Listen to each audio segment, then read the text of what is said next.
नमस्कार दोस्तों, मैं आपका दोस्त संजय भंडारे। वापस हम एक बार आ रहे हैं सक्सेस डेफिनेशन ये सीरीज में। और अभी ये एपिसोड 5 चल रहा है। और एपिसोड 5 में हम ऐसे इंसान से मिलने वाले जिन्होंने हमेशा फैमिली के पहले देश और राष्ट्र को देखा, और ऐसे इंसान से मिलने वाले जो एयरफोर्स में एज अ विंग कमांडर थे। तो अविनाश सर, मैं आपका स्वागत करता हूँ मेरे सक्सेस डेफिनेशन सीरीज में। Thank you Sanjay. तो सर, मुझे अभी बहुत अच्छा लग रहा है कि एज आप हमारे एपिसोड में आए, आपने आपका टाइम दिया।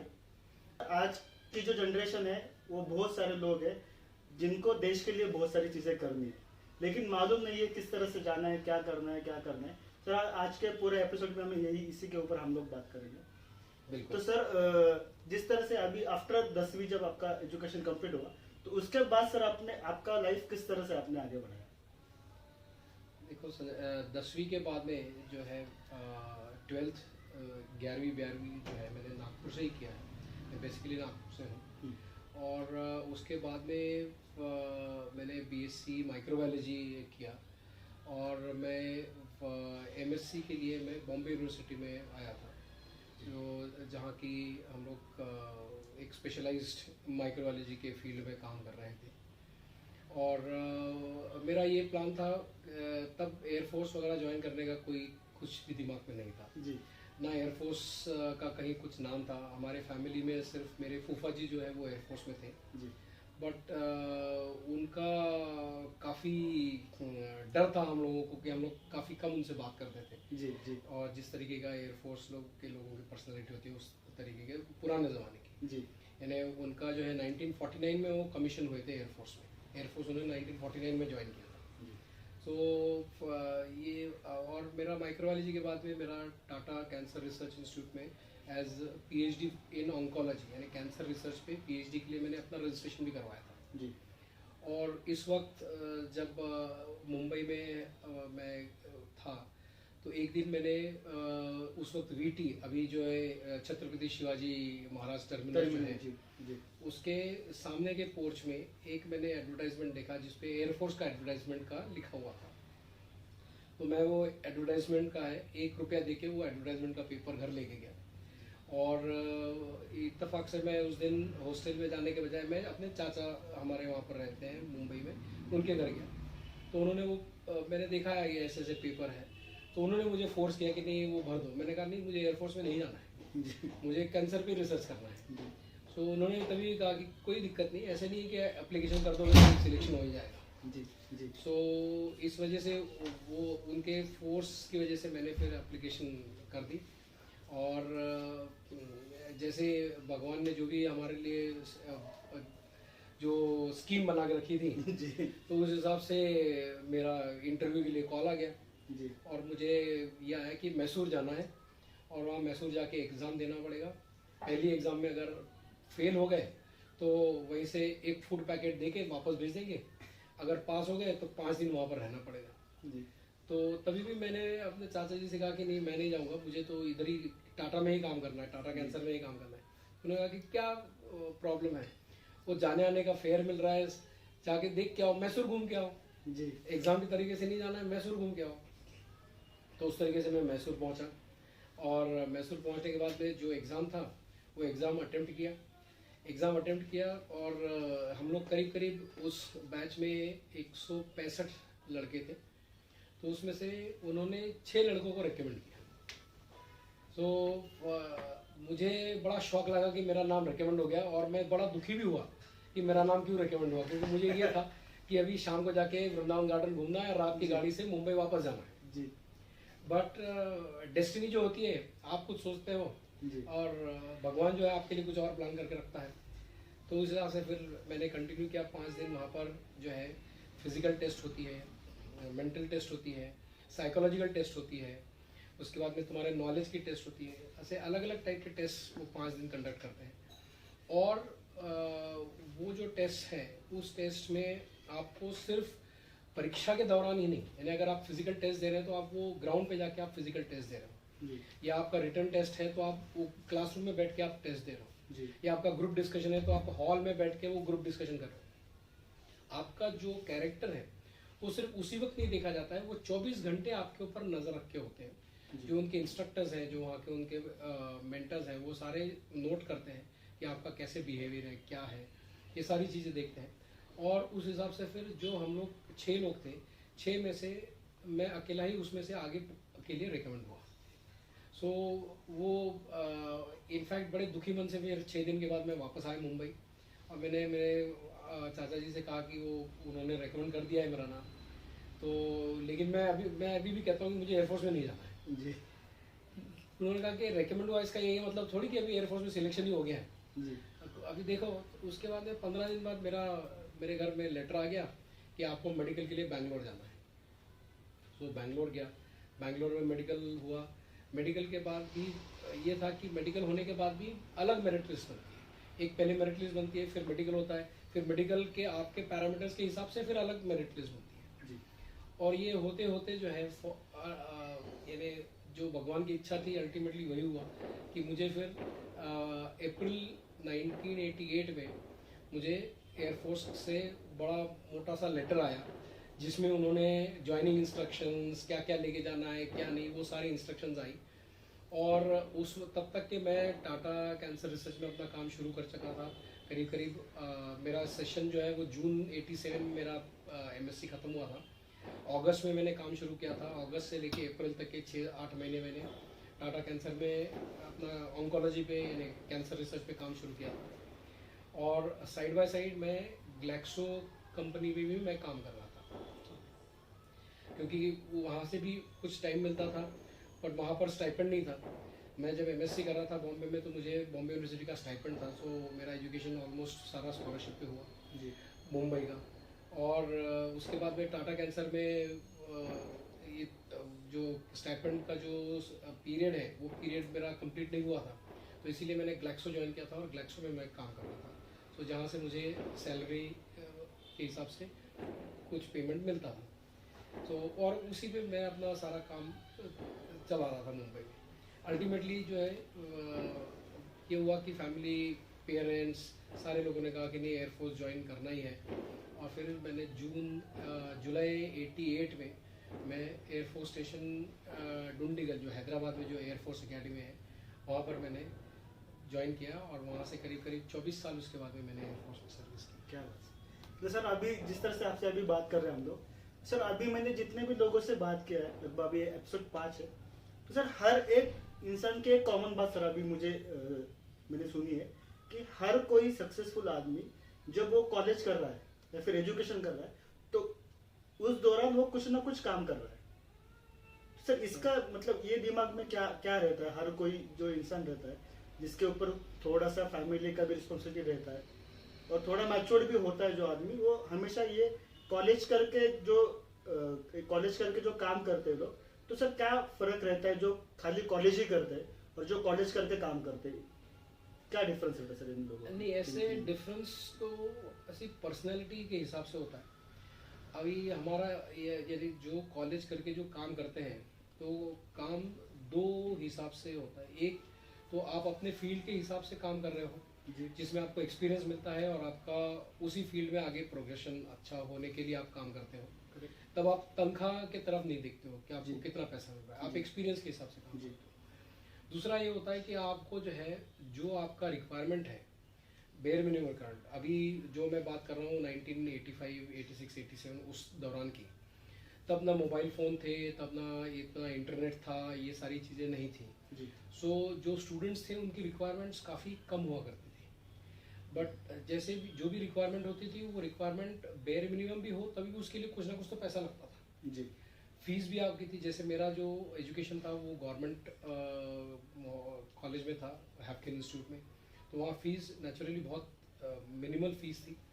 हमारा हॉस्टल का फीस ही हम लोग 180 रुपये 6 महीने के हॉस्टल की फीस भरते थे, तो जिसमें अकोमोडेशन था प्लस कुछ और बाकी आपको बुक्स लगते हैं, आपको ट्रांसपोर्टेशन है, आपका ट्रैवल का खर्चा है, ये सब के लिए आपको पैसा लगता है जी।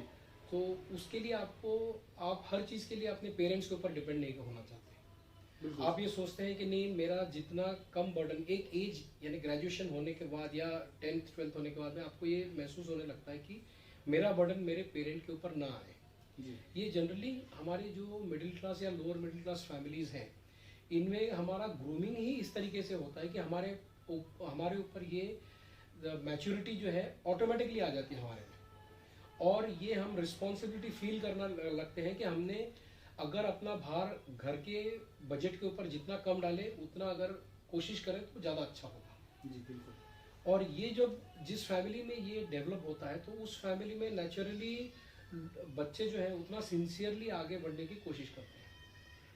अब और बच्चे जो है फिर ये देखते हैं कि मुझे कहाँ से थोड़ा बहुत इनकम मिलेगा और मैं कहाँ पैसा बचा पाऊंगा। जी दोनों चीज़, because penny saved is penny earned. जो पैसा आपने बचाया वो आपने पैसा एक्चुअली कमाया है, वो जी बिल्कुल जो बचाया है। सो इस फिलॉसफी से लोग काम करते हैं। और हमारे साथ में जो लड़के थे या लड़कियां थी वो सभी इस तरीके से ही काम करते, बिकॉज हम लोग जनरली सारे लोग लोअर मिडिल क्लास या मिडिल क्लास के फैमिली से बिलोंग करते थे। कोई बहुत अल्ट्रा रिच या गाड़ी में आने वाला, उस वक्त तो गाड़ी बहुत कम थी, तो स्कूटर में आने वाला भी बहुत अमीर वो सोचा जाता था। और हम सब लोग बस में या लोकल ट्रेन में ट्रैवल करने वाले थे। एंड कुछ लड़कियां थी जो ट्यूशन्स लेती थी। मैं जो है ग्लैक्सो में इधर काम करता था, मेरे साथ में एक और था, वो एक और KEM हॉस्पिटल के वहाँ पर काम करता था। So and we used to enjoy that. उसका बर्डन नहीं लगता था जी कि ये मेरे ऊपर थोपा गया है, ये नहीं लगता था। बट अगर फादर मदर से अगर पैसा मांगना पड़े एंड ऑफ द मंथ कि मुझे 100 रुपये भेज दो या 200 रुपये भेज दो, तो बहुत दुख होता था वो सब करने के लिए। जी तो इस वजह से हम लोग इस तरीके से प्लानिंग ही इस तरीके से करते थे कि फादर से जितने पैसे उन्होंने हॉस्टल के हिसाब से जो भेजे हैं उतने में ही अपना काम चलाए, जो एक्स्ट्रा लगेगा वो अपना एक्स्ट्रा अर्निंग करके उस तरीके से हम लोग काम करें। तो सर जिस तरह से आपसे हम लोग बात कर रहे हैं, लेकिन सर अभी जिस तरह से बोलूँ मैं कि आपकी जो थॉट प्रोसेस है और अभी का जो क्राउड है, मतलब अभी के जो यंग क्राउड है जिनके थॉट प्रोसेस, अगर मैं बोलूँ मिडिल क्लास या अपर मिडिल क्लास या लोअर मिडिल क्लास, सर ये क्लास में जितने भी बच्चे हैं तो नॉर्मली अगर कॉलेज में जाना है तो उनको एक अच्छी सी स्पोर्ट बैग लेके जानी है, अगर उनके पास फोन चाहिए तो अच्छा सा एप्पल वगैरह चाहिए।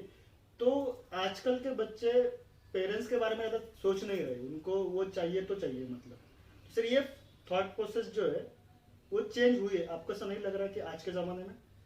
सी चेंज जरूर हुई है, बट वो चेंज के लिए मैं बच्चों को या चिल्ड्रन इनको कसूरवार नहीं मानता। मैं पेरेंट्स को कसूरवार मानता हूँ। ये प्रॉब्ली हमारे जनरेशन के पेरेंट्स होंगे या मेरे से और जूनियर जनरेशन के पेरेंट्स होंगे, हमने बच्चों को उस तरीके की रिस्पॉन्सिबिलिटी और उस तरीके का रियलाइजेशन कभी करवाया ही नहीं। हमने जो है शायद हमारी ये गलती रही कि हम बच्चों को जो वो मांगे वो हम देने की कोशिश की, ये सोच के कि हमें नहीं मिला तो इन बच्चों को मिलना चाहिए। Correct sir. और जब ये जब बार बार होने लगा तो वो बच्चे की आदत बन गई कि जो मैं मांगता हूँ वो मुझे मिलता है। करेक्ट। यही जो है, मैं ऐसे कई सारी फैमिलीज हैं जिनमें ग्रूमिंग की वजह से या सिचुएशन की वजह से या सर्कमस्टांसेस की वजह से बच्चों को पता था कि ये मेरे पेरेंट्स नहीं कर पाएंगे जी। और आज भी ऐसे बच्चे हैं जो कि बस से आते हैं, नॉर्मल उनका रहन सहन नॉर्मल है, नॉर्मल कपड़े पहनते हैं, शायद साल में 1 या 2 या 3 जोड़ी कपड़ा उनको मिलता है, और वो किताबें भी जो है अपने क्लासमेट्स के साथ में शेयर करके इस्तेमाल करते हैं जी। और पैसा अगर ना कमा पाए तो बचाने की कोशिश करते हैं। ऐसे कई सारे बच्चे हैं जी। बट ये आपका कहना बिल्कुल सही है कि अमूमन जो है कॉलेज गोइंग जो भी बच्चा होगा उसको एक 2 व्हीलर कम से कम चाहिए, स्कूटी हो, स्कूटर हो, बाइक हो, डिपेंडिंग अपॉन उसके फादर मदर, उसको पता है कि इतना अफोर्ड कर सकते हैं जी। या ये तो मुझे देंगे जी। या उसको फोन, स्मार्टफोन तो कम से कम चाहिए उसको। तो ये आई थिंक कहीं हमारे ही जनरेशन की कहीं थोड़ी बहुत गलती है, जिस वजह से बच्चों की ये जो डिमांड्स हैं वो रिक्वायरमेंट में कन्वर्ट हो गई। वो लग्जरी है, वो लग्जरी अभी नेसेसिटी बन गई। करेक्ट।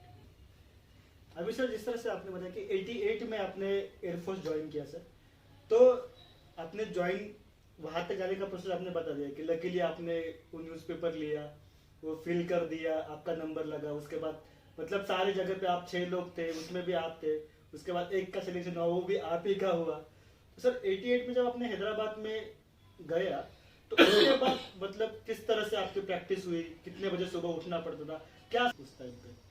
सी जो ट्रेनिंग जो होती है जी मिलिट्री ट्रेनिंग जो होती है उसमें एक चीज़ का बहुत ध्यान रखा जाता है कि आप में जो है ब्रदरहुड, कॉमराडरी और एकजुट रहने की जो भावना है वो डेवलप होनी चाहिए। जी ये सबसे इम्पोर्टेंट है, क्योंकि जब आप वॉर सिचुएशन में जब आप होते हो, जब आप लड़ाई हो या लड़ाई जैसी सिचुएशन हो, जी जैसे कारगिल जो है वो फुल फ्लेजेड वॉर नहीं था, बट लड़ाई जैसी सिचुएशन थी वो, जी या उससे पहले ब्रास टैक्स हमने एक्सरसाइज किया था 19 उसमें जो है जब तक कि आप एक दूसरे के साथ और एक दूसरे के भरोसे पे काम नहीं करते हो जी तब तक कि आप आगे नहीं बढ़ सकते हो। जी दूसरी चीज़ कि जो एयरफोर्स या आर्मी या नेवी में बहुत इम्पोर्टेंट है, जो कि बाकी सेक्टर्स में भी फॉलो करते हैं, कि नीड टू नो बेसिस पे इंफॉर्मेशन दी जाती है। जी यानी जिसको जितनी ज़रूरत है उतनी ही इंफॉर्मेशन मिली। Correct sir. अगर मुझे इतनी ज़रूरत है कि कल सवेरे 5:30 बजे उठ के मुझे गाड़ी इस जगह पर जाके खड़ा होना है, एक गाड़ी आएगी मुझे पिकअप करनी, जी तो मुझे इतनी इन्फॉर्मेशन मिलेगी, उतनी ही इन्फॉर्मेशन मुझे दी जाएगी, आगे की इन्फॉर्मेशन मुझे बाद में दी जाएगी। करेक्ट। क्योंकि सीक्रेसी और नेशनल सिक्योरिटी के हिसाब से नीड टू नो बेसिस पे इन्फॉर्मेशन शेयर की जाती है। ये सारे एस्पेक्ट जो है ये बहुत इंपॉर्टेंट होते हैं, स्पेशली मिलिट्री ट्रेनिंग। जी अब जो दूसरी चीज़ जो मिलिट्री ट्रेनिंग में इम्पॉर्टेंट है वो है आपकी फिजिकल एंड मेंटल हेल्थ, जी टफनेस। फिजिकल टफनेस है एक चीज़ है, बट जो फिजिकली टफ है या फिजिकली जो स्ट्रांग है वो मेंटली स्ट्रांग होगा या ऐसे ज़रूरी नहीं है। जी सर बिल्कुल। सो आपका जो मेंटल स्ट्रेंथ है वो आपको डेवलप करना बहुत ज़रूरी होता है, या जो टीम होती है, ट्रेनिंग करने वाली जो टीम होती है, उनका डेवलप करना बहुत ज़रूरी है। जी फिजिकल स्ट्रेंथ जो है, ह्यूमन बॉडी इतनी फ्लेक्सिबल है कि आप अगर आज एक सोचते हैं, फॉर एग्जांपल अभी मैं एक सिंपल एग्जांपल दूं कि आप अपने घर में कोशिश करके देखो कि आप कितना सूर्य नमस्कार कर सकते हैं। जी फर्स्ट डे आप शुरू करेंगे शायद 1 या 2 या 3 सूर्य नमस्कार करोगे। Correct sir. प्रैक्टिस करते करते करते ऐसे हो जाएगा कि आप जो है 12 सूर्य नमस्कार तक पहुंच जी गए, फिर आप 15 तक पहुंच गए, 24 तक पहुंच गए। फिर भी आपको जो पहले दिन जो 1 या 2 सूर्य नमस्कार में थकावट होती थी वो 15 के बाद भी नहीं होती। करेक्ट। सो भगवान ने हमारी बॉडी इतनी फ्लेक्सिबल बनाई है, वैसे ही भगवान ने हमारा माइंड फ्लेक्सिबल बनाया है। जी इसको माइंड को ट्रेन करना बहुत ज़रूरी होता है। अब जो मिलिट्री ट्रेनिंग है ये मल्टीफैसेटेड है। फिजिकल ट्रेनिंग है, जी आपकी एकेडमिक्स वाली ट्रेनिंग है क्योंकि आपको सीखना जो है उसके बारे में उसकी ट्रेनिंग है, जी आपका माइंड का ट्रेनिंग है और आपका इमोशनल ट्रेनिंग है। ये सारी ट्रेनिंग का जो कॉम्बिनेशन जो होता है उसमें कई लोग जो ये सोचते हैं कि जो मिलिट्री ट्रेनिंग जो है या मिलिट्री इंस्टीट्यूट्स में जो ट्रेनिंग होता है वो रगड़ा है, जी वो पनिशमेंट है। जी बट वैसी अगर सोच रखेंगे तो फिर आप आगे नहीं बढ़ सकते। बिल्कुल सर। हमारे साथ में भी ऐसे 2-3 लोग थे जो कि जैसे मैंने पीएचडी छोड़ के मैं उधर ज्वाइन किया था, वो भी वाराणसी से एक लड़का था, वो पीएचडी छोड़ के आया था और 2-3 दिन के ट्रेनिंग के बाद में वो मेंटली उसको एक्सेप्ट नहीं कर पाया जी और वो तीसरे या 5वें या 6ठे दिन वो अपना सामान वामान वहीं छोड़ के जो बस आई थी उसमें बैठ के वो भाग गया। ऐसी चीज़ें भी होती हैं बिकॉज मेंटली जी उससे सर। वो एक्सेप्ट ही नहीं कर पाया। जी सर बिल्कुल। सो हमारा जो ट्रेनिंग था, पहले 6 महीने का ट्रेनिंग जब हम जूनियर टर्म में थे, 2 टर्म्स होते हैं, junior and senior term. Okay. तो जूनियर टर्म में जो ट्रेनिंग है तो फर्स्ट थिंग जब हम लोग रेलवे स्टेशन पहुंचे, वहाँ से बस से हमें लेके गया वो एयरफोर्स स्टेशन के अंदर जो कि 40-45 किलोमीटर है सिकंदराबाद से। और वहाँ उतरते ही पहली चीज़ ये हुई कि हमारा सबका हेयर कट हुआ, जी क्योंकि हम लोग तो सिविल से गए थे, जी सबके बाल बड़े, जी कोई कुछ और, किसी का कुछ और हेयर स्टाइल, किसी का कुछ और हेयर स्टाइल, तो सब एक बराबर हेयर स्टाइल में आ गए।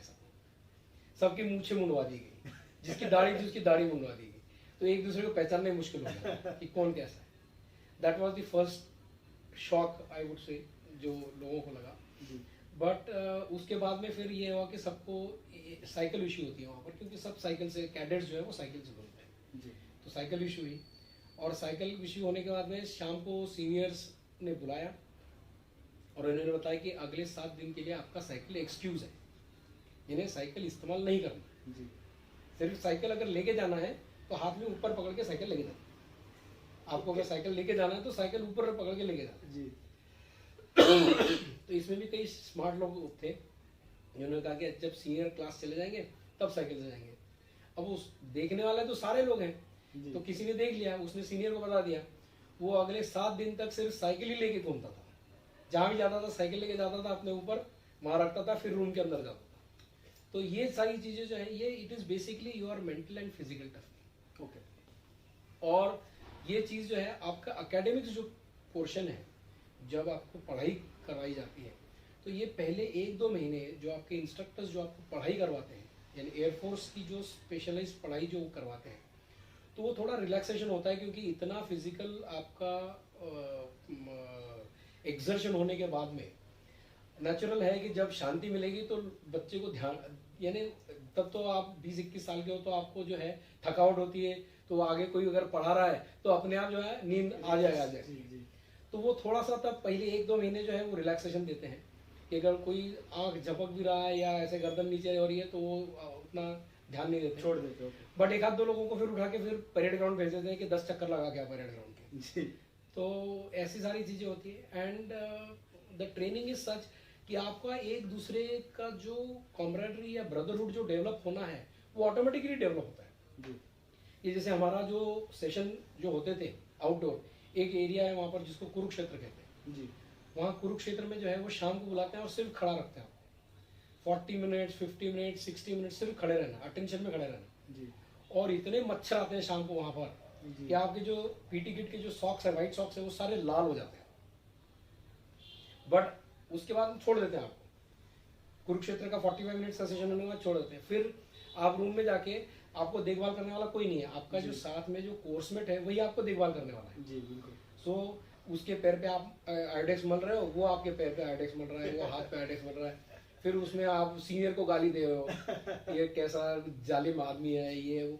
पर उससे जो आपके अंदर जो बॉन्डिंग तैयार होती है जी। आज भी जो मेरे कोर्समेट्स हैं, हम लोग 24 लोग थे, उसमें से 3 लोगों की डेथ हो गई, बट बाकी जो हम लोग हैं 21 लोग, वो अभी भी आज भी भाई की तरह एक दूसरे के साथ में है। हमारा बच्चों का जो डेवलपमेंट हुआ है, बाकी शादियां हुई, बाद में वाइफ्स आई, पर अभी भी हम लोग एक दूसरे को उतना ही करीब से और इतना ही ओपनली एक दूसरे से चीज़ें डिस्कस कर सकते हैं जैसे कोई भाई या बहुत अच्छा दोस्त एक दूसरे से कर सकता है।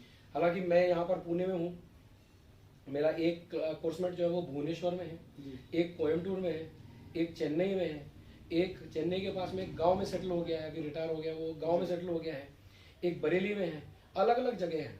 कोई सर्विस में भी है, वो कोई दिल्ली में है, कोई अमृतसर में बैठा हुआ है, कोई श्रीनगर में बैठा हुआ है, बट सब लोग कनेक्टेड है। और इससे जो है आपकी जो उस 1 साल की ट्रेनिंग में जो आपकी ब्रदरहुड डेवलप होती है वो और कहीं नहीं डेवलप हो सकती। और ये जरूरी है मिलिट्री, स्पेशली मिलिट्री फोर्सेस के लिए बहुत जरूरी है। और उसी तरीके की आपकी मेंटालिटी बन जाती है क्योंकि आपको पता है कि जब आप पोस्टिंग जाओगे, अगर आपको या आपके फैमिली को कोई प्रॉब्लम होता है तो पहला आदमी जो आपको हेल्प करेगा वो आपका नेबर है। Correct sir. आपके भाई बहन माता पिता तो वो बाद में पहुंचेंगे वहां पर जी। पर पहला आदमी कौन हेल्प करेगा? आपका नेबर हेल्प करेगा। करेक्ट। और यही जो भावना है, यही भावना के साथ में सारे लोग इकट्ठा हो गए। तो सर अभी जब आपका ट्रेनिंग आपका ट्रेनिंग जब खत्म हुआ तो उसके बाद आपको पहली पोस्टिंग कहाँ पे मिली आपकी? मेरा पहला पोस्टिंग आगरा था और मैंने टोटल करीब 23-23.5 साल सर्विस की, उसमें मेरे टोटल 13 पोस्टिंग्स हुए। तो आगरा में मेरी पहली पोस्टिंग थी, फिर बरनाला में था मैं पंजाब में। सो जनरली 2 से 2.25 साल का एक टेन्योर था मेरा, कोई टेन्योर छोटा था। श्रीनगर में मैं था 2.5 साल के करीब श्रीनगर था, 1.5 साल में जम्मू में था उससे पहले। सो ऐसे अलग अलग जगह आप जाते हो और अच्छी अच्छी जगह इंडिया की आपको देखने के लिए मिलती है। जो बाकी जो एयरफोर्स या मिलिट्री सर्विस से रिलेटेड जो चीज़ें हैं, हर सेक्टर का अपना अपना प्लस पॉइंट होता है और माइनस पॉइंट होता है। जी सर। अब वो माइनस को आप किस तरीके से लेते हो और प्लस को आप किस तरीके से लेते हो, ये आपके ऊपर डिपेंड करता है। जी। जैसे हम लोग जब जम्मू में थे तो वहाँ पर टेररिज्म पीक पे था उस वक्त 90s में, 1992 में। तो वहाँ पर लोगों को बाहर नहीं जाने देते थे। और मेरा पोस्टिंग था, मेरा जो यूनिट था जहाँ हम लोग रहते थे वहाँ से 10 किलोमीटर दूर था। तो हम लोग 3 गाड़ियों में यानी गार्ड्स के साथ में हम लोग ड्यूटी पे इकट्ठा जाते थे, इकट्ठा आते थे। पर जब हम लोग जाते थे तो हमारी फैमिलीज पीछे रहती थी जी। मेरी मेरी वाइफ और मेरा बड़ा बेटा उस वक्त करीब 1 सवा साल का था जी। तो एक बार ऐसे हुआ कि मेरी वाइफ यानी एयरफोर्स स्टेशन से करीब 400-500 मीटर दूर बैंक था जहाँ हमारा सैलरी का अकाउंट था जी। तो वो पैसे विड्रॉ करने गई और बच्चे को घर में, मेरे बेटे को जो 6-8 महीने का करीब था, उसको घर में सर्वेंट के साथ में छोड़ के गई। और वो बैंक में जाते ही वहाँ पर एक मैटाडोर करके गाड़ी आती है जो कि स्कूल बस थी जी। उसमें बॉम्ब ब्लास्ट हो गया और करीब करीब 8 बच्चे उसमें उनकी डेथ हो गई और 13 बच्चे सीरियसली इंजर हो गए। तो पुलिस ने वो पूरा एरिया कॉर्डन ऑफ कर दिया, बैंक के शटर्स डाउन कर दिए और ऐसे मेरी वाइफ वहाँ पर 3.5 घंटा वहाँ पर थी। मेरा बेटा घर में वो मेड के साथ में 8-9 महीने का बच्चा 3.5 घंटे वो था, वो रोता रहा। मेरी वाइफ उधर उनको बताती रही कि मेरा छोटा बच्चा है, घर में है, मुझे जाने दो। उन्होंने कहा कि अभी कहीं नहीं आने सकता जब तक, क्योंकि वो जो बॉम्ब ब्लास्ट हुआ था तो वो मैटाडोर पूरा फट के सब कुछ इधर उधर चिथड़े उड़ गए थे जी। ना उन्होंने फायर ब्रिगेड को बुलाना था, पुलिस को बुलाना था, कॉर्डन ऑफ किया पूरा एरिया, लोगों से खाली करवाया, चेकिंग करवाया बाकी एरिया का, फिर वो क्लीन करवाया। जो इंजर्ड थे वो बच्चों को लोकल हॉस्पिटल में और नज़दीक में ही मिलिट्री हॉस्पिटल था वहाँ पर भिजवाया। वो सारी चीज़ों के लिए टाइम लगता है जी। और अगर कोई सिविलियन अगर ये सारी चीज़ें देख ले तो वो भी बेहोश हो जाएगा या उसको कुछ प्रॉब्लम हो जाएगा। इस वजह से ये पूरा जो है पुलिस उस तरीके से कार्रवाई करती है। बट ये चीज़ें जो है ये आपके साथ में होने वाली है, ये आपने कंसिडर करना चाहिए जी। इसी ऐसे जब इलाके में आप जाते हो तब जी। और फैमिलीज भी जो है उसी तरीके से आपको फैमिली को ब्रीफ करना चाहिए, आपको फैमिली को बताना चाहिए और इसके ऊपर क्या उपाय कर, क्योंकि मैं तो था नहीं, मैं तो 10 किलोमीटर दूर वहाँ पर बैठा था जी। मुझे अगर आना है तो मैं अकेला नहीं आ सकता जी। मुझे अगर आना है तो मुझे मेरे साथ में कम से कम 2 गाड़ियाँ आएंगी जी। बिल्कुल। अब वहाँ पर जो है इतना इमरजेंसी नहीं थी कि मुझे अकेले को आने की ज़रूरत थी और दूसरा कम्युनिकेशन का कोई साधन नहीं था जी। हमें तभी पता चला जब हम लोग वहाँ ड्यूटी से वापस आए, तब पता चला कि यहाँ पर सतवारी में बॉम्ब ब्लास्ट हुआ है। सतवारी करके एरिया है जहाँ पर ये एयरफोर्स स्टेशन है। तो ये सारी चीज़ें जो है ये हमारे पार्ट ऑफ लाइफ है जी। अभी ये सारी चीज़ें सिविल में या हमारे साउथ साइड में यानी अहमदाबाद से नीचे का अगर एरिया देखें तो यहाँ पे इतना कॉमन नहीं है, बट उस दौरान जो है जम्मू कश्मीर में या आसाम में इस तरफ ये सारी चीज़ें बहुत कॉमन थी जी। और फैमिलीज़ को इस तरीके से रोज़ या वीकली एक बार ब्रीफ किया जाता था कि ऐसे अगर सिचुएशन हो जाए तो क्या एक्शन आपको लेना चाहिए, आपने किसको कांटेक्ट करना चाहिए, किससे बात करनी चाहिए, क्या आपने करना चाहिए, आपका आई कार्ड आपके साथ में आपने रखना चाहिए। ये सारी चीज़ें जो है ये ग्रूमिंग का पार्ट है और ये ग्रूमिंग रेगुलरली होता रहता है जी। तो वैसे जिस तरह से आपने कुछ किस्से बताए आपके लाइफ के, इसमें अपने आपके फैमिली का भी जिक्र किया, तो सर अभी जिस तरह से हम लोग अभी एज अ सिविल जब हम लोग आर्मी वाले को देखते हैं या फिर एयरफोर्स या नेवी वाले को जब देखते हैं तो बहुत प्राउड लगता है। मतलब आपका जो ड्रेसिंग रहता है, जिस तरह से आप चलते हैं, जिस तरह से आप बात करते हो, तो आपके सब लोग फैन, मतलब पूरा इंडिया आप लोगों का फैन होता है सर। तो जब आपने ऑफिस ज्वाइन किया, आपकी ड्यूटी लग गई सर, उसके बाद जब शादी का जब टाइम आया आपका, तो सर वो मतलब क्या लव मैरिज था, अरेंज मैरिज था? क्योंकि लड़कियां तो सर एयरफोर्स वालों पे, आर्मी वालों पे मरती है सारी कुछ, तो सर वो किस तरह से आपके फैमिली शुरू हुई सर? नहीं, हमारा लव मैरिज है और शादी करने के लिए थोड़ा सा टाइम था क्योंकि मेरे वाइफ का तब एम फार्म चल रहा था, MSc फार्माकोलॉजी चल रहा था, लेकिन मेरे वाइफ के फादर की तबीयत ठीक नहीं थी, तो पूना के बड़े कैंसर स्पेशलिस्ट हैं, तो उन्होंने मेरे सीनियर ऑफिसर जो है उनसे फ़ोन पे बात करके बताया कि इनके फादर की तबीयत ठीक नहीं है और इनका यानी शादी ही, बेटी की शादी एक ही इनके ऊपर रिस्पॉन्सिबिलिटी है और जिससे वो अगर मुक्त हो जाए तो he will be very peaceful. Correct. So ये जो है ये कॉल आया 29 सितंबर 1990 को मेरे आगरा में मेरे एयरफोर्स स्टेशन में कॉल आया था। तब मेरे वाइफ ने भी मेरे से बात की कि ऐसे ऐसे फादर की तबीयत ठीक नहीं है, उनका कीमोथेरेपी रेडियोथेरेपी सारा चल रहा है, लेकिन डॉक्टर ने कहा कि ज़्यादा अभी होप नहीं है। सो तब मेरे सीनियर जो है उन्होंने कहा कि क्या करना है, मैंने कहा सर शादी करना है, तो अब डेट कैसे ये करें। तो फिर हम मेरे सीनियर्स और हम लोग सारे इकट्ठा ही वहीं पर एक जगह उनके सीनियर जो मेरे हेड ऑफ द डिपार्टमेंट थे उनके ऑफिस में थे हम लोग। तो उन्होंने कहा कि एक काम कर, 8 अक्टूबर एयरफोर्स डे है, वो बड़ा अच्छा दिन होता है, उस दिन शादी कर ले। तो मैंने फिर शाम को मेरे वाइफ को फ़ोन करके बताया कि हम 8 अक्टूबर को शादी करेंगे, और उस तरीके से मेरी 8 अक्टूबर 1990 को शादी हुई। और शादी का सारा प्रिपरेशन यहाँ पर पुणे में मेरे वाइफ ने किया, क्योंकि फादर बीमार थे तो सारी फैमिली उनको लुक आफ्टर करने में लगी हुई थी। और छोटा सा ये इसमें हमारा शादी संपन्न हुआ। बट उस वक्त भी उनके इसके फादर मेरे वाइफ के फादर का तबीयत ठीक नहीं होने के बावजूद भी उनके चेहरे के ऊपर सेटिस्फेक्शन बहुत था कि उन्होंने जो भी उनको रिस्पॉन्सिबिलिटी थी वो उन्होंने उनकी कंप्लीट हो गई है। और फिर बाद में आगे चल के जनवरी में फिर उनकी डेथ हो गई। तो हमें भी ये लगा कि हाँ उनको जब तक के रजिस्टर हो रहा था कि हाँ ये चीज़ हो रही है, तब तक के हमने ये कंप्लीट कर लिया, तो ये बहुत अच्छी चीज़ हो गई। सो ऐसे करके बड़ा शॉर्ट नोटिस में शादी हुआ। और आने के लिए रिजर्वेशन नहीं मिला था आगरा से पूना पहुंचने के लिए। 29 को डिसाइड हुआ, 30 को मैं जाके पता किया रिजर्वेशन नहीं मिला। फिर वहाँ से आगरा से मुंबई एक AN32 आ रहा था, तो फिर मैं AN32 में मुंबई आया और फिर मुंबई से पुणे आया था। तो सर अभी जिस तरह से आपके हुई वो भी प्लान किया मैम ने, सारी चीज़ें हुई सर, आपका अभी 2 लड़के हैं। तो सर उस टाइम पे जिस तरह से मुझे आपकी स्टोरी मालूम है, तो मैंने ये भी सुना है और देखा भी है मैंने कि आपका जो छोटा बच्चा है जो आपके साथ था, और मैम और जो आपके बड़े बच्चे हैं, तो वो पूना में रहते थे। तो सर वो इतना सा लॉन्ग ड्यूरेशन और किस तरह से फिर वो सारी सब चीज़ें, छोटा बच्चा आपने किस तरह से संभाला, मतलब वो सर क्या सारा स्टोरी है वो चीज़? नहीं, जब आप एक आध चीज़ को अपना लेते हो, जैसे अभी एयरफोर्स की या मिलिट्री की सर्विस हो जी, तो सर्विस बिफोर सेल्फ, ये मोटो हर सर्विस वाले का होता है, चाहे वो मिलिट्री फोर्सेस का हो या पैरामिलिट्री का हो, या BSF CRPF का हो या आर्मी नेवी एयरफोर्स का हो।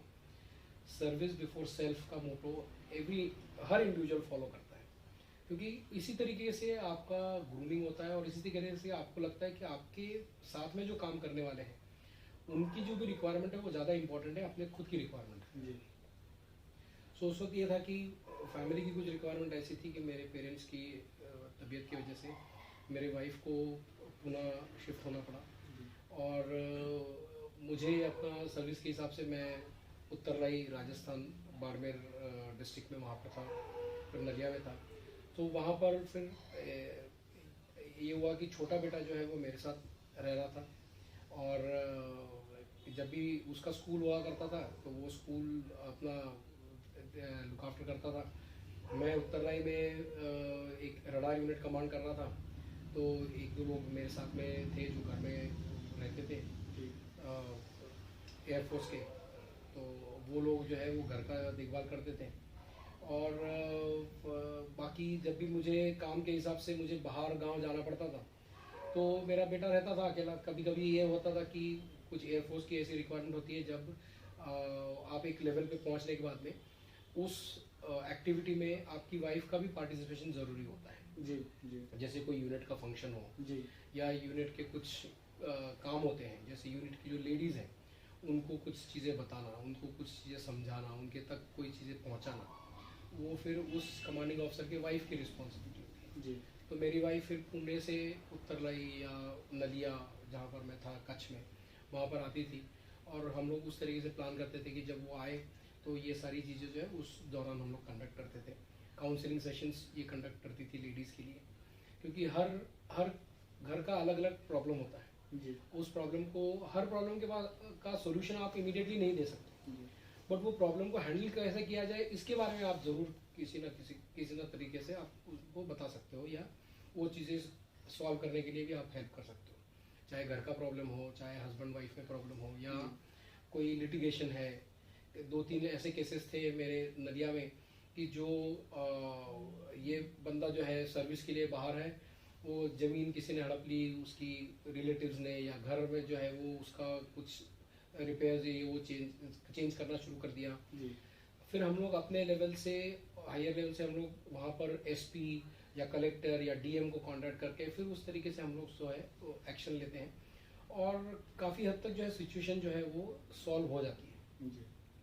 ये सारी चीज़ें करने के लिए दोनों, जो ऑफिसर है और उसकी वाइफ है, जब आप एक लेवल पे पहुंच जाते हो, दोनों का कंट्रीब्यूशन बहुत ज़रूरी होता है। और ये करते वक्त फिर आपको ये नेचुरली थोड़ा सा अपना खुद का जो पर्सनल या सेल्फिश जो इंटरेस्ट है वो साइड में रखना होता है। जी बिल्कुल सर। और इसमें डेफिनेटली मेरे बच्चे और मेरी वाइफ दोनों का बहुत अच्छा कंट्रीब्यूशन रहा, क्योंकि मैंने सर्विस 2012 में मैंने सर्विस से वॉलंटियर रिटायरमेंट लिया। मेरे फादर की हेल्थ ख़राब थी उस वजह से, अदरवाइज़ मेरा रिटायरमेंट जो है सितंबर 23 में होता 2023 में रिटायरमेंट होता। तो उनको जो भी एयरफोर्स से रिलेटेड जो भी अच्छा लाइफ, अच्छी जगह जाना, अच्छे पोस्टिंग्स देखना, बाकी जो चीज़ें थी वो उनका सेक्रीफाइस रहा है जी मेरे फैमिली के लिए। मेरा तो कर्तव्य था मेरे फादर के लिए करना जी। बट मेरे बच्चों का और मेरे वाइफ का बहुत अच्छा कंट्रीब्यूशन और सपोर्ट इस सारी चीज़ों में रहा है। और यही चीज़ जो है मैं सोचता हूँ कि आपका जो लक है या आपकी जो भगवान जो आपको अच्छी चीज़ें देता है, ये उनमें से एक बहुत बड़ी चीज़ है कि आपकी फैमिली आपको सपोर्ट करे। जो भी आप डिसीजन लो, चाहे गलत डिसीजन हो, उनके हिसाब से शायद मेरे बच्चों के हिसाब से ये गलत डिसीजन था कि मैंने एयरफोर्स 12 साल पहले मैंने एयरफोर्स छोड़ दी। वो 12 साल उतने अच्छी लाइफ वो लीड कर पाते अगर मैं एयरफोर्स में होता तो, बट उन्होंने वो एक्सेप्ट किया और मुझे सपोर्ट भी किया उस चीज़ में। तो ये जो है ये भगवान की बहुत बड़ी देन है, और इसमें कंट्रीब्यूशन जो है वो डेफिनेटली भगवान का बहुत ज़्यादा है, मेरा बहुत कम कंट्रीब्यूशन है इसमें। बट ऐसी चीज़ें जो आप जब देखते हो, तब जो पहले हम लोग ये डिस्कस किया था कि बच्चों को जो लगता है कि मुझे मोटरसाइकिल चाहिए, मुझे ये चाहिए, वो चाहिए, तो सिचुएशन के हिसाब से बच्चे डेफिनेटली एक्सेप्ट करते हैं और वो मोल्ड भी होते हैं उस तरीके से। सर जिस तरह से मैं कुछ लोगों से बात कर रहा था, और आपके कुछ कॉमन जो फ्रेंड है एयरफोर्स वाले जिनसे मेरी बात हुई है, तो सर जैसे आपने बोला कच्छ नलिया जो जहाँ पे आप एज ए विंग कमांडर थे, तो सर वहाँ पे कुछ किस्से थे कि वहाँ पे सबसे स्ट्रिक्ट थे आप, मतलब पूरा यूनिट आपसे डरता था, और बॉयज भी रहते थे, गर्ल्स भी रहते थे, और गर्ल्स किसी को नहीं डरते थे। लेकिन जब अगर आप सामने आ गए और आपका कोई आप सामने आ गए तो आपको पूरा यूनिट डरता था। तो सर वो क्या किस्से थे, मतलब आप सच में इतना स्ट्रिक्ट अभी बात कर रहे तो नहीं लग रहा है इतने स्ट्रिक्ट थे आप? नहीं, ऐसा है कि specially military as a profession है जहाँ पर आपका प्रोफेशनल नॉलेज में आप कॉम्प्रोमाइज़ नहीं कर सकते। जैसे एक एग्जांपल देता हूँ कि जो मेरा प्रोफेशन है, जो जो जो मैंने 20-22 साल में है, तो हम लोग रडार के पिक्चर के ऊपर अपने जो फाइटर एयरक्राफ्ट उड़ते हैं जी उनको हम लोग कंट्रोल करते हैं। करेक्ट। और फाइटर एयरक्राफ्ट जब उड़ता है तो वो 15 किलोमीटर पर मिनट की स्पीड से उड़ता है। अब आप उसको काउंट कीजिए, 15 किलोमीटर पर मिनट, इसका मतलब करीब करीब 300 मीटर पर सेकेंड जाता है। यानी अगर आपने 1 सेकंड का डिले या 1 सेकंड की गलती कर दी तो 300 मीटर आपने खो दिए, 200 मीटर। और जब आपका एनिमी आपकी तरफ आ रहा है तो आप 300 मीटर की तरफ 300 मीटर के पर सेकंड की स्पीड से एनिमी की तरफ जा रहे हैं, एनिमी 300 मीटर की स्पीड से आपकी तरफ आ रहा है, तो टोटल लॉस कितना हुआ? 600 मीटर का हुआ। और जो बफर आपको मिलता है, जैसे जिस तरीके के हमारे पास में वेपन्स हैं या जिस तरीके के हमारे पास में सिस्टम्स हैं, तो जो आपको ये सारी चीज़ें डिसीजन लेना, इम्प्लीमेंट करना, कम्युनिकेट करना, और फिर उसको ऊपर वो पायलट ने इम्प्लीमेंट करना, ये सारी चीज़ों को जो है फ्रैक्शन ऑफ सेकेंड में करने की ज़रूरत है। जी करेक्ट। अब ये आप फ्रैक्शन ऑफ सेकेंड में डिसीजन लेना, उसको कम्युनिकेट करना, और वो पायलट को ठीक से समझ में आना चाहिए, करेक्ट टर्मिनोलॉजी में आपने बताना चाहिए। जी ठीक है। अगर आप यहाँ से, जैसे आप अगर रास्ते से जा रहे हो तो आप किसी को भी बता सकते हो कि हाँ आगे से राइट ले लेना, जी फर्स्ट राइट लेना है, सेकंड राइट लेना है, शॉप के बाद का राइट लेना है, वो आप नहीं बताते हो। करेक्ट। गाड़ी से जा रहे हो, आप रुक सकते हो, आप कर सकते हो।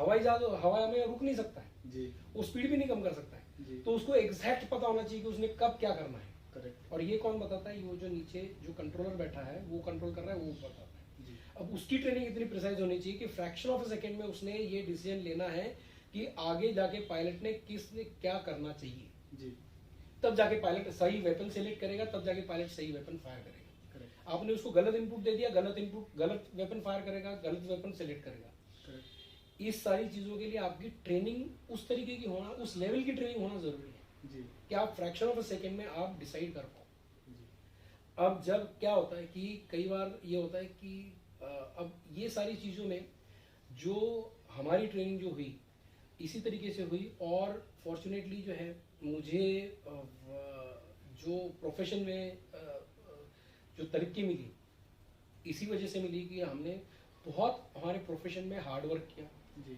सिर्फ रडार के ऊपर ही जाके नहीं हमने पेपर पे भी वही चीज़ हम लोग पेपर पे ड्रॉ कर करके हम लोग काम करते अब जब आप किसी ट्रेनिंग को सिखा रहे हैं आप एक बार सिखाओगे दूसरी बार सिखाओगे फिर जब तीसरी बार जब वो नहीं करता है तो अल्टीमेटली वो मार खाएगा फिर तो ये सारी चीज़ें जो है और मैं करीब करीब 4 साल में इंस्ट्रक्टर था तो और मेरा ये था कि अगर आप एक तो आप 0 ले गया हो या तो आप 100 पे दो करेक्ट क्योंकि जब हैंडल कर रहे हो एयरक्राफ्ट तो आपके साथ में आप एयरक्राफ्ट 250-300 करोड़ का एयरक्राफ्ट और उसके में बैठा हुआ जो लाइफ है वो प्राइसलेस लाइफ है जी वो दो चीज़ों को आप हैंडल कर रहे हो जी दो चीज़ें जो है आपके इंस्ट्रक्शंस के ऊपर मूव हो रही है 250 करोड़ का एयरक्राफ्ट तो रिप्लेस हो जाएगा बट जो अंदर बैठा हुआ आदमी वो रिप्लेस नहीं हो सकता करेक्ट सर क्योंकि उसकी जो ट्रेनिंग है 5 साल 10 साल 15 साल जो उसने ट्रेनिंग ली है वो एक्सपीरियंस उसको आप रिप्लेस नहीं कर सकते आपको इतने साल लगेंगे उसको रिप्लेस करने के लिए इस वजह से जो आप डिसीजन लोगे वो ऐसे होना चाहिए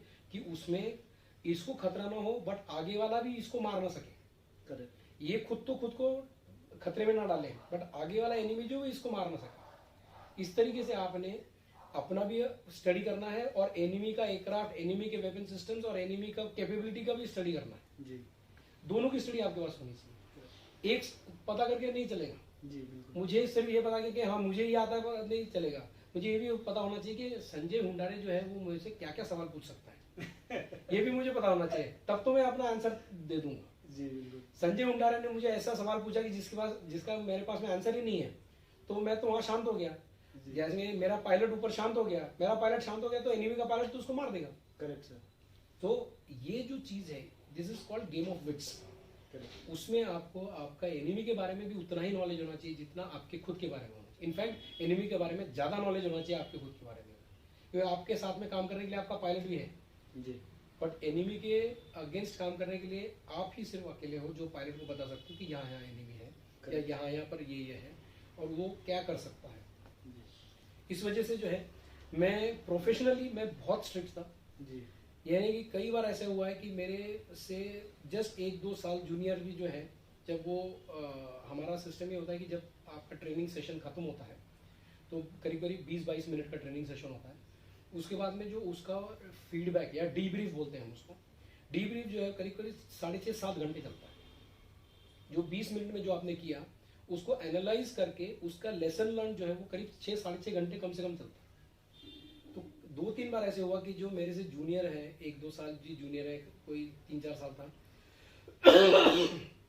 वो आधे घंटे बाद वो बेहोश हो गया वो क्योंकि उसको पता था कि आगे का जो आने वाला है वो मेरी जो गलती है उसके ऊपर जो है मुझे काफी डांट पड़ने वाली है जी बट ये होता है and that is how you learn correct and तभी जब आप प्रोफेशन में आप अच्छे रहोगे तो आपको हर कोई रिस्पेक्ट करेगा जी जब आप प्रोफेशन में नहीं अच्छे रहोगे तो आप खुद का ही आपको रिस्पेक्ट नहीं आता है जी अभी सर जिस तरह से आपने आपका पूरा स्टोरी खूब बहुत अच्छे तरह से सर अभी आज के दिन में बहुत सारे ऐसे बच्चे मतलब लड़के भी है लड़कियां भी है जिनको एयरफोर्स आर्मी या नेवी में जाना है लेकिन मालूम नहीं है क्या करना है किस तरह से जाना है तो सर अगर एक 10वीं 12वीं जो कर रहा है लड़का तो उनको अगर इस फील्ड में जाना है डिफेंस के फील्ड में जाना है तो उनके लिए सर क्या करना पड़ेगा किस तरह से जाना पड़ेगा सर सी एयरफोर्स आर्मी या नेवी में जाने के लिए 10वीं के बाद का कोई एंट्री नहीं है 12वीं के बाद की एंट्री है जो कि एज अ एयरमैन या एज अ सेलर या एज अ जवान जब ज्वाइन कर सकते हो। सो इसके जो है वो सिलेक्शन सेंटर्स हैं, आर्मी के सिलेक्शन सेंटर्स हैं, नेवी के सिलेक्शन सेंटर्स हैं, एयरफोर्स के सिलेक्शन सेंटर्स हैं। जिस एयरफोर्स के जो सिलेक्शन सेंटर्स हैं एयरमैन सिलेक्शन सेंटर्स कहते हैं। इसका इन्फॉर्मेशन आपको नेट पे मिल जाएगा। हर स्टेट में अलग अलग सिलेक्शन सेंटर्स हैं और उनके सिलेक्शन के जो डेट्स होते हैं वो टाइम टू टाइम पेपर्स में पब्लिश होते हैं, इंटरनेट पे भी आते हैं। और department of audio visual publicity DAVP करके गवर्नमेंट ऑफ इंडिया का डिपार्टमेंट है, जिसकी रिस्पॉन्सिबिलिटी होती है कि ये सारी चीज़ें जो है वो ठीक से एडवर्टाइज हो। न्यूज़पेपर्स में एम्प्लॉयमेंट न्यूज़ करके पेपर आता है उसमें, और बाकी सारे फोरम्स में कि जहाँ से लोगों को पता चले। आपको अगर एयरफोर्स, आर्मी, नेवी जिस तीनों में या BSF, इनफैक्ट BSF, CRPF में जहाँ भी जिस भी आर्म में या मिलिट्री सर्विस में जाने का इंटरेस्ट है तो आप उस पर्टिकुलर स्टेशन में जा सकते हैं, आपके आसपास के स्टेशन में जा सकते हैं और वहाँ पर आप इंफॉर्मेशन निकाल सकते हैं कि आपके नज़दीक का जो है, क्योंकि हर सिलेक्शन सेंटर का जोग्राफिकल एरिया डिफाइंड है। जो आपका परमानेंट एड्रेस है उस एड्रेस के आसपास का जो भी सिलेक्शन सेंटर होगा वहीं जाके आप आपके एग्ज़ाम दे सकते हैं। और ये जो एग्ज़ाम की प्रोसेस है ये इतनी स्ट्रीमलाइंड और कंप्यूटराइज्ड और इतना UPSC के एग्ज़ाम की तरह बनाया हुआ है कि इसमें अगर आपको कोई कहे कि पैसा दे के आपका ज्वाइनिंग करा देंगे, रिक्रूटमेंट करा देंगे, जॉब आपको मिल जाएगा, तो ऐसा हो ही नहीं सकता है और कभी नहीं होता है। सो ऐसे टाइप के कोई लोग अगर आपके कांटेक्ट में हैं, 1000 रुपया दे दो से लेके तो 10 लाख रुपया दे दो तक के लोगों ने फ्रॉड किए हुए हैं आर्मी, नेवी, एयरफोर्स में जॉब दिलाने के लिए। और जो सिंपल लोग होते हैं वो इस चीज़ को बड़ी चढ़ जाते हैं इस चीज़ की और पैसा अपना वेस्ट कर देते हैं। इस सिलेक्शन सेंटर में आपको सिलेक्शन के लिए अपीयर होने के लिए एक भी पैसा खर्चा करने की ज़रूरत नहीं है। आपको जो है बेसिक जो चीज़ें हैं, आप सिलेबस लीजिए, उस सिलेबस का आप स्टडी कीजिए और उसमें जो है आप अपना जब अपना पर्चा, अपना एग्ज़ाम अच्छा देंगे तो ऑटोमेटिकली आपका नंबर उसमें लग जाएगा। उसमें कोई भी वहाँ सिलेक्शन करने वाला ऑफिसर हो या एयरमैन हो जो आपका टेस्ट कंडक्ट कर रहा है, वो भी आप उसको भी जानकारी नहीं होगी कि आपका पेपर कहाँ पर चेकिंग के लिए जाएगा, कहाँ से चेक होके किसके पास जाएगा और कहाँ से रिजल्ट आउट होगा। इतना system foolproof government of India ने over a period of time बनाया हुआ है कि ऐसे कोई फ्रॉड हो नहीं सकता। कई लोग जो है अपना पोजीशन का फायदा लेके ये कहते हैं कि हम आपको जॉब दिलवा देंगे।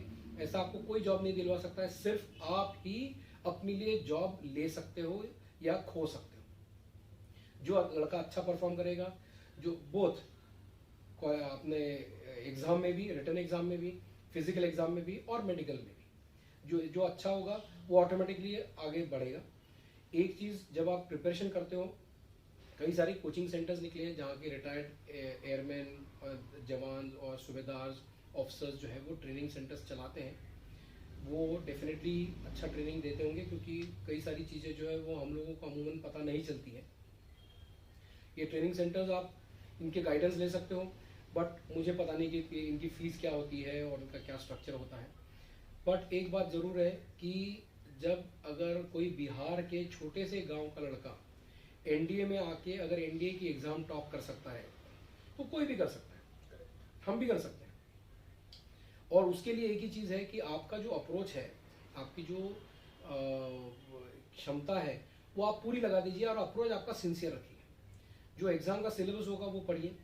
दूसरी चीज़ जो है, जो भी आप आंसर करेंगे वो अपनी पूरी सिंसियरिटी से और बिल्कुल दिल से आप उसको आंसर कीजिए।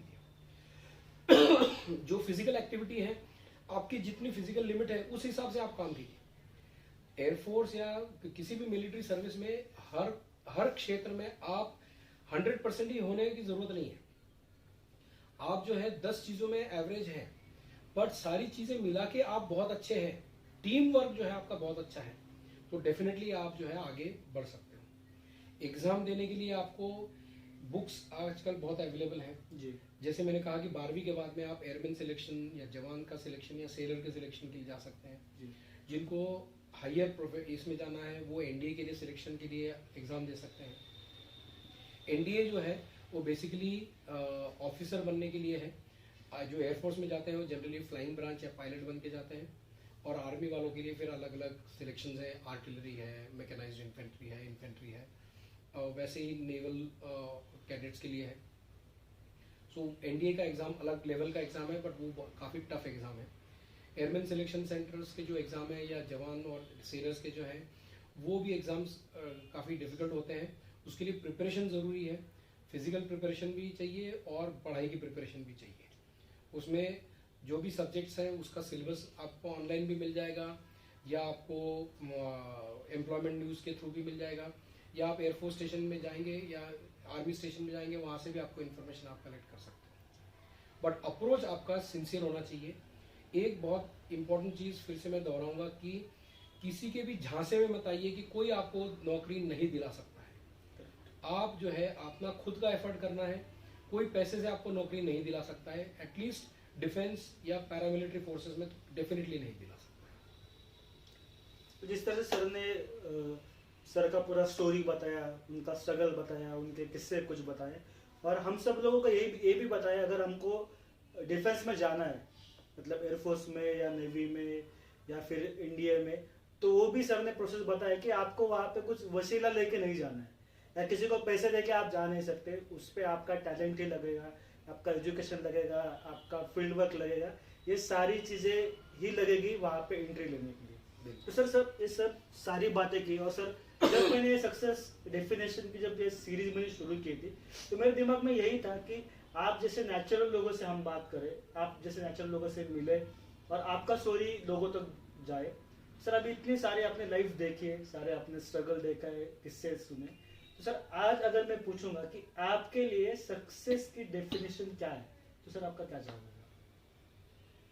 सी, जो मेरा एयरफोर्स का प्रोफेशन था उस हिसाब से मैं ये कहूँगा कि जब आप जो भी आपके हाथ में काम है, जब आप वो काम अपने सेटिस्फैक्शन से पूरा कर लेते हो और आपको ये लगता है कि हाँ ये जो है ये सबसे बढ़िया हुआ है, तो वो आपका सही सक्सेस है। आपके हिसाब से आपने सक्सेस डिफाइन करना है। जैसे मैं बताऊँ कि अगर मुझे, जब मैं यंग था, 1 साल सवा साल की मेरी सर्विस थी, तब मैं अपने रडार स्कोप के ऊपर अगर 4 एयरक्राफ्ट इकट्ठा कंट्रोल कर लूँ, यानी 4 लोगों को इकट्ठा मैं डायरेक्शंस दूँ, उनको सेफली ले जाऊँ और वापस ले आऊँ, तो मेरे लिए सक्सेस था।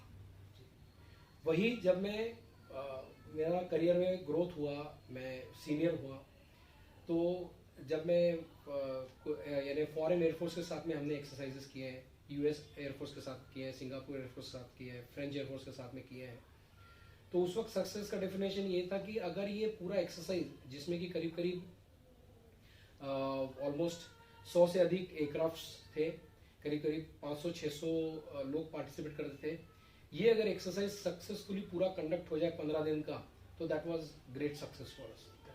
सो सक्सेस का जो डेफिनेशन है वो बहुत सब्जेक्टिव है, और वो आपका डेफिनेशन जो है वो आप एक परमानेंट डेफिनेशन नहीं बना सकते, वो आपका डेफिनेशन चेंज होता रहना चाहिए। जो आपने अचीव कर लिया वो तो कर लिया, इसके आगे जो है जो अचीव करना है वो आपका सक्सेस का डेफिनेशन होना चाहिए, और जो आपको सेटिस्फैक्शन दे कि ये करने के बाद में, चाहे आप मिलिट्री में हो, चाहे सिविल में हो, चाहे आप किसी बिजनेस में हो, जो आपको सेटिस्फैक्शन दे, जिस चीज़ से आपको ये लगे कि हाँ आज ये काम जो है वो बहुत बढ़िया हो गया, वो आपका जो है सही सक्सेस का पैरामीटर है, वही आपका सही सक्सेस है। जिस तरह से सर ने हमें बताया, सर के लिए सक्सेस का डेफिनेशन है कि आपके हाथ में जो भी काम है, आप जो भी कर रहे, वो पूरा 100% दीजिए वहाँ पे, और पूरा तन मन से कीजिए वो काम, और जब वो काम कंप्लीट होगा तो वो रहेगा आपका सक्सेस, और वो रहेगी आपकी सक्सेस की definition. Sir that is what is the success you should try to achieve, और ये तभी होगा कि जब आप अपने प्रोफेशन की तरफ सिंसियर रहोगे और अपने प्रोफेशन को जो है पूरी 100% आप अपना जो कैपेबिलिटी के हिसाब से करोगे। Thank you very much sir, thank you so much. आपने टाइम दिया, बात की, और सर जिस तरह से आपका स्टोरी मैंने देखा, तो जाते थे सर मैं आपको एक सल्यूट करता हूँ। आपने हमारे लिए, हमारे देश के लिए बहुत सारी चीज़ें की, टाइम मेरी सैक्रिफाइस की। Sir thank you very much, बहुत अच्छा था।